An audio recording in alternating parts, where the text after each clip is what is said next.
kí gbogbo wa káàbọ̀ sínú oṣù tuntun, oṣù March, oṣù kẹta ti ọdún yìí.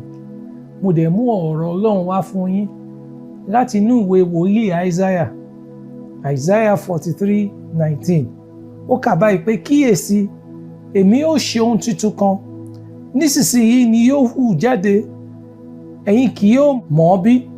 Lóòótọ́, èmi ó la ọ̀nà kan nínú aginjù àti odò ní aṣálẹ̀.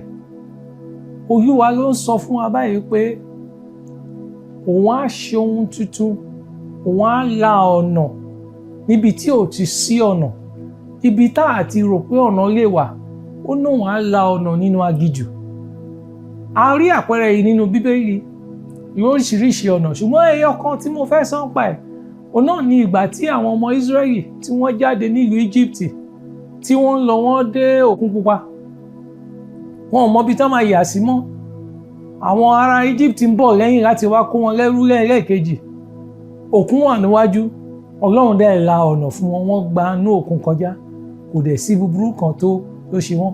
Ọlọ́run tó ṣe léyìí, ó sì ń ṣiṣẹ́ àrà, ó ń ṣiṣẹ́ ìyanu. Tẹ́ bá wo ìlú wa Nàìjíríà, tẹ́ bá wo àwọn nǹkan tó ti ṣẹlẹ̀ lẹ́nu ọjọ́ mẹ́ta yìí.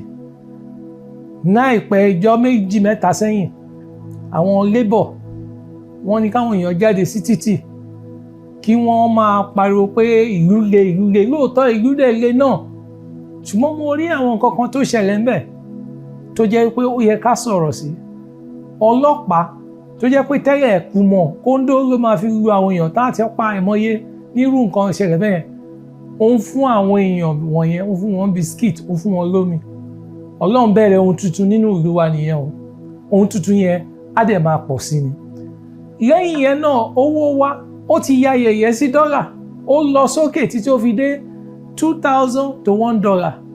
Èèyàn wa rí pé ìyẹn burú, ṣùgbọ́n mo ń wo pépà, mo rí pé ó tún ti wá sílẹ̀, ó ti wá below $1,500 to $1. Ọlọ́run ló ń ṣe ohun tuntun yìí.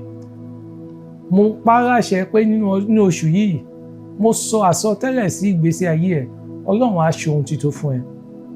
Ohun àrà, ohun ìyanu kò ní ṣòro ó ṣe fún ẹ nínú oṣù yìí. Wàá máa tẹ̀síwájú ni, yóò dẹ̀ dára fún ọ ní orúkọ Jésù Kristi Olúwa wa.